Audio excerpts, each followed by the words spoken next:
5 घंटे की गुफ्तगू थी। सुन्नी शिया कन्फ्लिक्ट पे मेरे 100 सवालात, वरना आउट ऑफ कॉन्टेक्स्ट तो कुरान हकीम से अगर मैं आयत कोट करूं, नमाज के करीब मत जाओ, बस इतनी आयत ले लूं सूरत निसा की और मैं कहूं कुरान में ही लिखा है नाउज़ बिल्लाह, आगे ये ना लिखा हो पढ़ूं कि जब तुम नशे की हालत में हो तो आप किसी के साथ भी कर सकते हैं।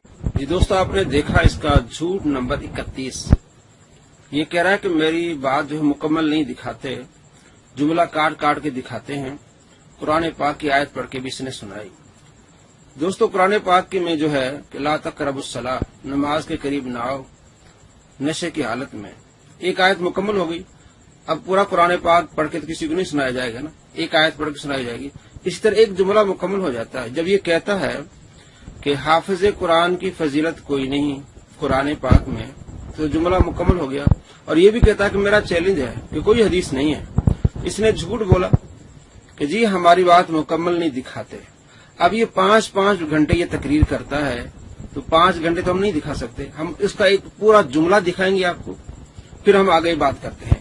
ये इसका 31वां झूठ है कि हमारी बात मुकम्मल नहीं दिखाते। अब आइए इसका 32वां झूठ हाफिज कुरान के बारे में मैं आपको दिखा रहा हूँ और उसकी आगे तफसीर भी बयान करूंगा। तिरमिज़ी में 2914, सुनन नबी दाऊद में 1464। ये भी हाफिज कुरान के लिए पेश की जाती है, लेकिन जरा इसके अल्फाज भी जरा आप सुन लें। अरबी में अल्फाज है युक़ालु लिसाहिबिल कुरान, क़यामत वाले दिन कुरान वाले से कहा जाएगा। इसमें हाफिज कुरान के लफ्ज ही कहीं नहीं मौजूद है। साहिब कुरान, साहिब कुरान कौन होगा? जो ऊपर वाली हदीस में आप सुन चुके, जिसने कुरान पढ़ा, सिखाया और उसके मुताबिक अमल किया। हाफिज कुरान, मेरा चैलेंज है कि किसी हदीस में हाफिज कुरान के लफ्ज ही कोई नहीं मौजूद है। साहिब कुरान। जी दोस्तों, आपने देखा इसने चैलेंज किया कि हाफिज कुरान की फजीलत के बारे में कोई एक हदीस भी नहीं है। आइए बुखारी शरीफ को देखते हैं।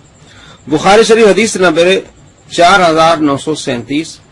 सरकारी दो आलम सल्लल्लाहु तआला अलैहि वसल्लम इरशाद फरमाते हैं, मसलुल लज़ी यक़रउल कुरान व हुवा हाफ़िज़ुन लहू, उस शख्स की मिसाल जो कुरान पढ़ता है और वो उसका हाफिज भी है, कुरान पाक का हाफिज भी है। मा सफरतुल किरामिल बररा, मुकर्रम और नेक लिखने वाले फरिश्तों जैसी है। यानी उसकी मिसाल मुकर्रम और नेक लिखने वाले फरिश्तों जैसी है। ये आप सल्लल्लाहु तआला अलैहि वसल्लम ने हाफिज कुरान की फजीलत बयान फरमाई। और फरमाया जो शख्स कुरान मजीद बार बार पढ़ता है फिर भी उसके लिए दुश्वार है तो उसे दुगना सवाब मिलेगा। यहाँ हाफिज कुरान की फजीलत अल्लाह के नबी ने खुद बयान फरमाई कि उस शख्स की मिसाल जो कुरान पढ़ता है और वो उसका हाफिज भी है, मुकर्रम और नेक लिखने वाले फरिश्तों जैसी है उसकी मिसाल। तो इसने चैलेंज किया, अब उसका चैलेंज का जवाब भी है और जुमला भी मुकम्मल है। ये था इसका झूठ नंबर 32।